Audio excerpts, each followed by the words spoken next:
देवस्य धीमहि धियो यो नः प्रचोदयात्। थे जिसमें उन्होंने बताया कि स्थूल शरीर की कुछ सीमाएं होती है, परंतु सूक्ष्म में ऐसी कोई सीमा नहीं होती। सूक्ष्म शरीर हमारे मन की तरह काम करता है। उसकी गति वायु की गति से भी तीव्र हो जाती है और उससे वो काम बन पड़ते हैं जो स्थूल शरीर से संभव नहीं है। अब आगे परम पूज्य गुरुदेव बता रहे हैं कि वर्तमान की जो परिस्थितियां हैं, सरकारों की, आम व्यक्ति की, संगठनों की, या जितने भी धर्मतंत्र हैं उनकी, इन गतियों को मनुष्य नियंत्रित नहीं कर सकता, ये स्पष्ट दिख रहा है। तो फिर इन अनाचारों, दुष्टताओं और विपरीत परिस्थितियों का समाधान कैसे होगा? कौन करेगा? क्या ये इसी तरह चलती रहेगी? क्या हम इसी तरह लुटते रहेंगे, इसी तरह अंधेरों में भटकते रहेंगे, या कोई समाधान होगा? तो प्रभु जी गुरुदेव कह रहे हैं होगा, इसका समाधान होगा, और यह कार्य वह परम सत्ता ही करेगी। अब तक मानव ने जो बिगाड़ किया है उसका सुधार उससे नहीं हो सकता। इसी कार्य को वह परम सत्ता ही करेगी। कैसे करेगी? उसके विविध आयाम क्या होंगे, यही परम पूज्य गुरुदेव इसमें बता रहे हैं। तो आइए स्वाध्याय शुरू करते हैं। गलत कदम नहीं उठा, उसके पीछे तथ्य और औचित्य है।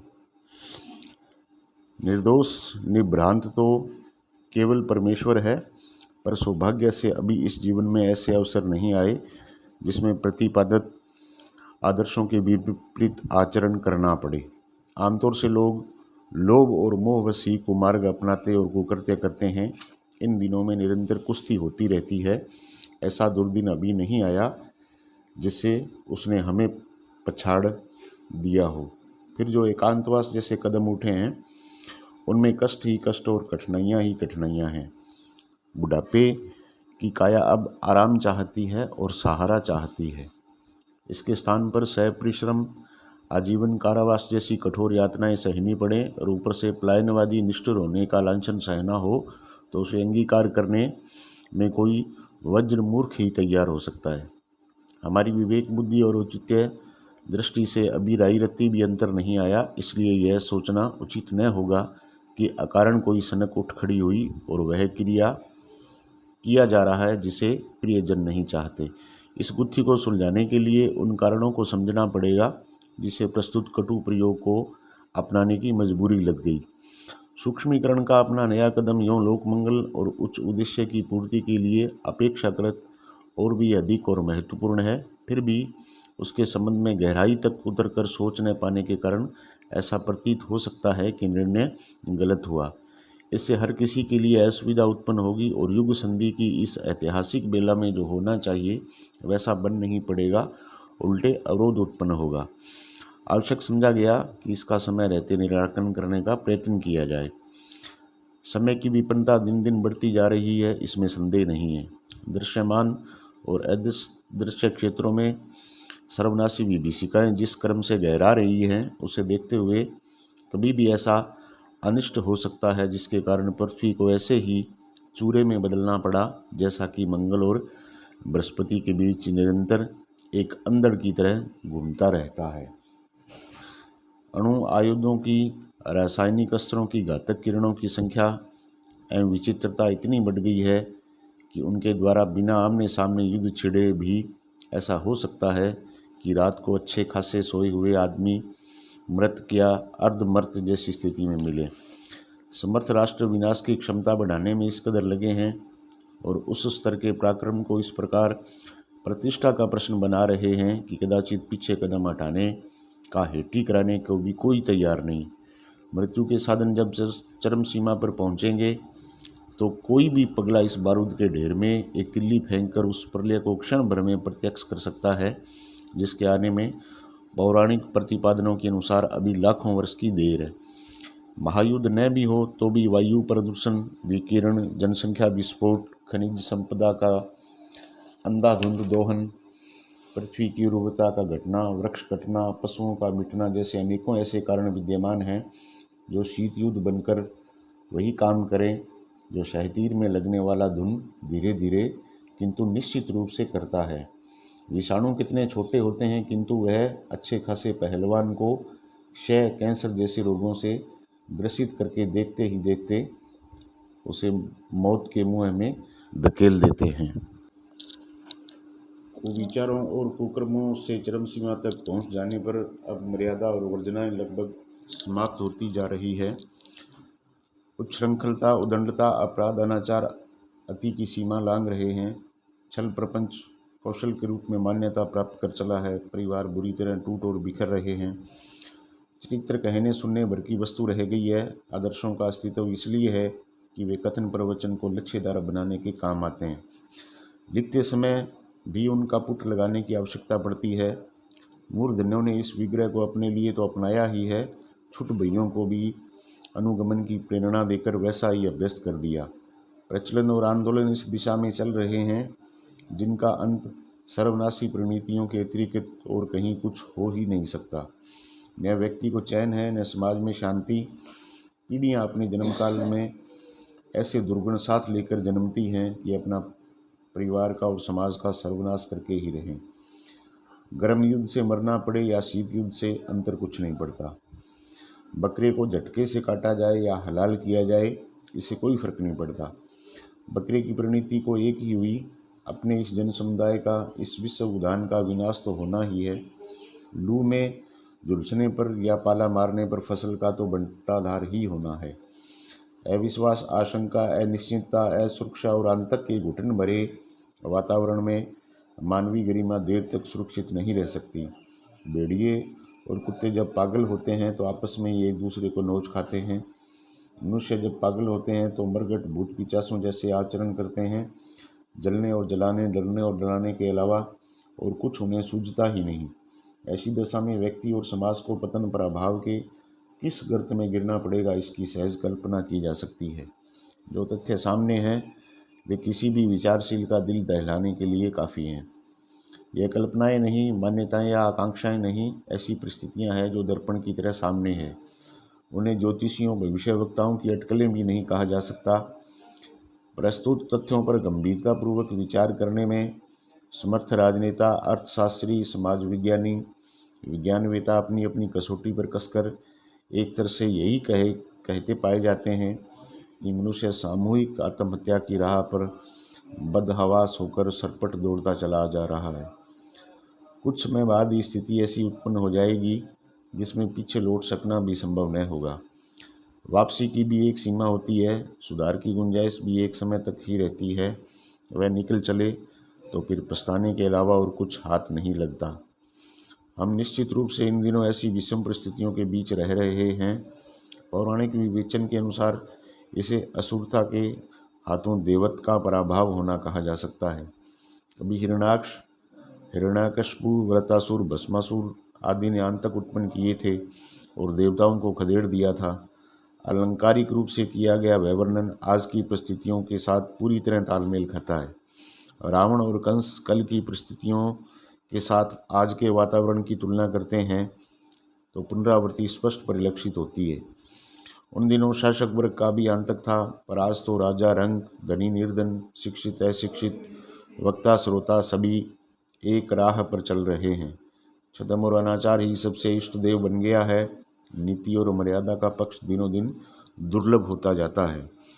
उपाय दो ही हैं, एक यह है कि शुतुरमुर्ग की तरह आंखें बंद करके भवितव्यता के सामने सिर झुका दिया जाए, जो होना है उसे होने दिया जाए, और दूसरा यह है कि सामर्थ्य के अंतर्गत उसे करने में कुछ उठा न रखा जाए। टिटहरी समुंदर से लड़कर अंडे वापस ले सकती है तो अपने से कुछ न बन पड़े ऐसा नहीं होना चाहिए। अनिष्ट का प्रतिकार करने के लिए हर कोई अपनी अपनी सूझबूझ और सामर्थ्य के अनुसार काम करता है, पर स्थिर समाधान के लिए ताला खोलने वाली चाबी ही तलाश करनी पड़ती है। लोग प्रयत्नशील न हो सो बात नहीं, सरकारें धन खर्चने, वैज्ञानिक दिन रात प्रयोगशालाओं में तत्पर रहने, अर्थशास्त्री संपन्नता बढ़ाने और विज्ञान सोचने खोजने में संलग्न है। संकट को निरस्त करने के लिए बरते जा रहे उपाय कुछ भी कारगर सिद्ध नहीं हो रहे हैं। रस्सी 2 गज जुड़ जा पाती नहीं कि 4 गज टूट जाती है। अंधी पीसे कुत्ता खाए वाली उक्ति लागू हो रही है। राजनीतिक मोर्चे पर न धन की काम दे रही है न कानाफूसी। विग्रह के बादल सघन ही होते चले जा रहे हैं। क्षेत्रीय समस्याओं में भाषावाद, संप्रदायवाद, उग्रवाद, यूनियनवाद, हड़ताल, तोड़फोड़ के उपद्रव आए दिन खड़े रहते हैं। अस्पतालों और डॉक्टरों की संख्या वृद्धि के साथ बीमारों और बीमारियों की संख्या और भी बड़े अनुपात के साथ बढ़ रही है। पुलिस बढ़ रही है पर अपराधों की वृद्धि पर तनिक भी अंकुश नहीं लग रहा। महंगाई के साथ साथ मिलावट, भ्रष्टाचार का भी पूरा जोर और दौर है। नशेबाजी जैसे दुर्व्यसन, दहेज जैसे कुप्रचलन दिन दूने रात चौगुने वेग से उभर रहे हैं। प्रचार प्रस्तावों का उन पर कोई असर नहीं। व्यक्ति खोखला हुआ जा रहा है और समाज जर्जर। विपत्तियां और समस्याओं का कोई और छोर नहीं है।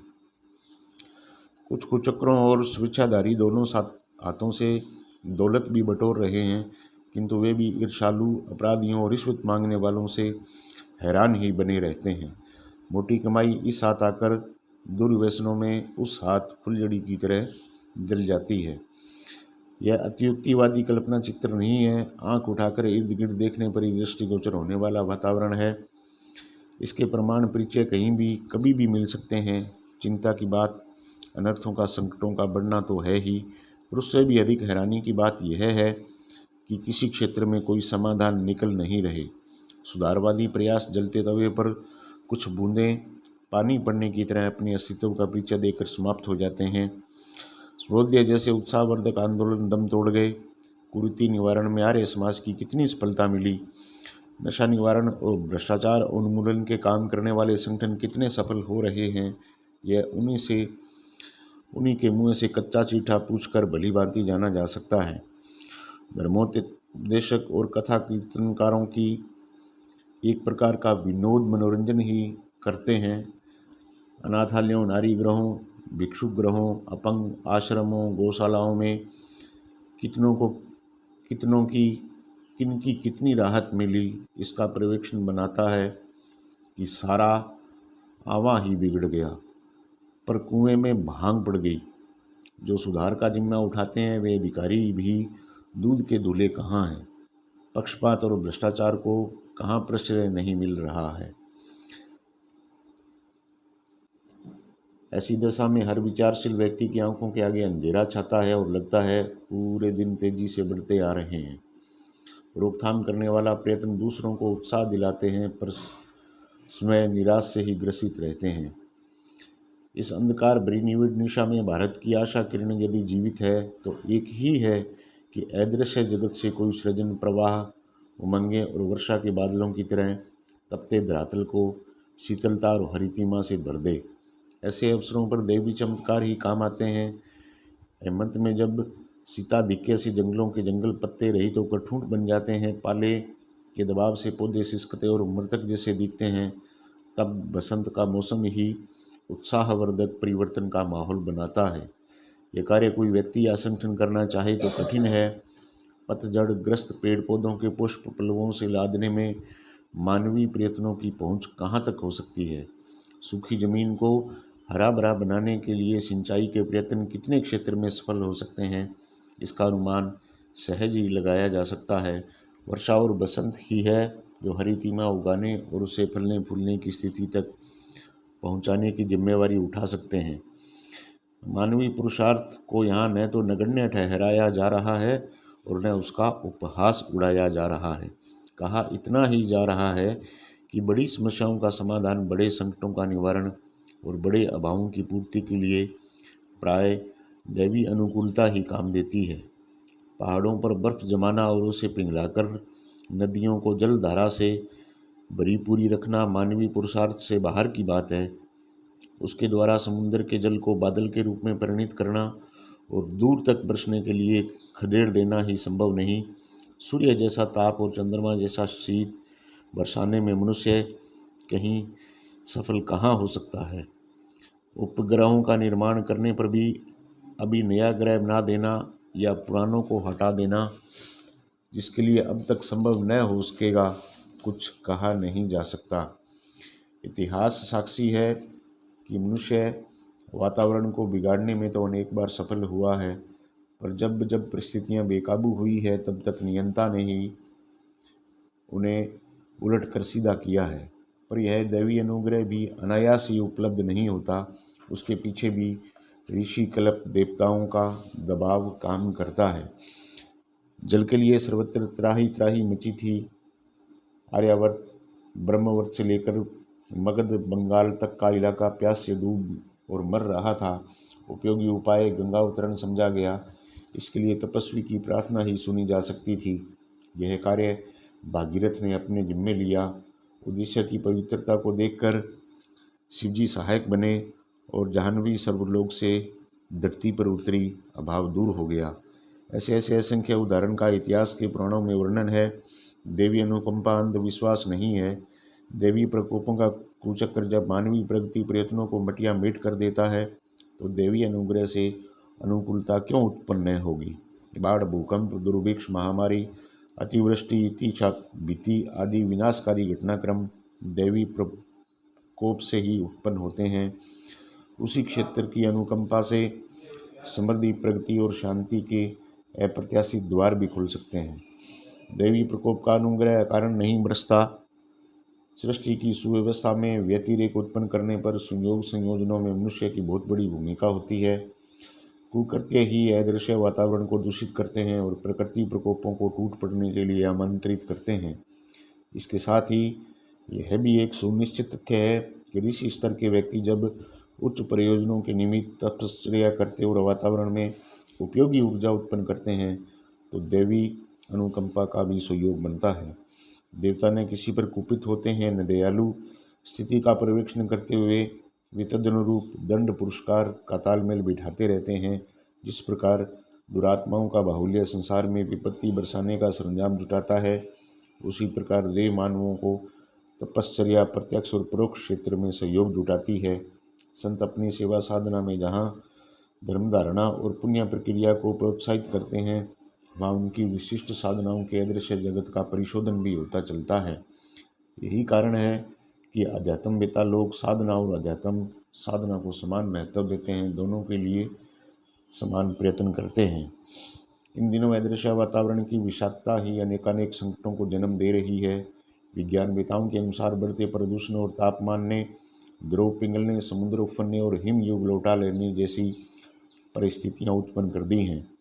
अदृश्य वेताओं के अनुसार दुर्भावनाओं, उदंडताओं और कुकर्मों ने देव जगत को नष्ट कर दिया और वे सामूहिक दंड व्यवस्था करके मनुष्य समुदाय को कड़वा पाठ पढ़ाने, करारी चपत लगाने के लिए आमादा हो गए हैं। वस्तुतः समस्याओं का कारण चाहे वैज्ञानिक दृष्टि से देखा जाए, चाहे आध्यात्मिक दृष्टि से, उसमें अदृश्य जगत में संव्याप्त वातावरण की विषाक्तता प्रमुख कारण है। इसका समाधान भी उतने ही वजनदार पुरुषार्थ चाहता है, जिसे खुदी हुई खाई पट सके और लगी हुई कलंक कालीमा धुल सके। समस्या भावनात्मक है। मनुष्य ने दुर्बुद्धि अपनाई और दुर्गति स्वयं बुलाई है। इसके लिए परिमार्जन प्रयत्न ऐसे चाहिए जो प्रत्यक्ष रूप से लोकमानस का परिष्कार कर सकने वाले सद्प्रवृत्तियाँ संवर्धन प्रयासों को अग्रगामी बना सके। साथ ही अदृश्य जगत से देवत्व की शक्तियों की अनुकंपाएं भी अर्जित कर सकें। द्रौपदी की पुकार सुन भगवान दौड़े आए थे। प्रहलाद का रुदन भगवान तक पहुंचा था। सशक्त आत्माओं का दबाव भगवान को भी बाधित कर सकता है। शबरी को दर्शन देने और यश बढ़ाने वे समय ही पहुँचे थे। उदाहरणों में भगत की पात्रता ही सब कुछ थी। उसी में देव अनुकंपा उत्पन्न करने की क्षमता होती है। प्रस्तुत एकांतवास के नाम से समझा गया कदम वस्तुतः ऐसी विशिष्ट तपश्चर्या का एक स्वरूप है, जो रिद्धि सिद्धियों की प्राप्ति के लिए उल्टे प्रवाह को उलटकर सीधा करने के लिए उठाया गया है।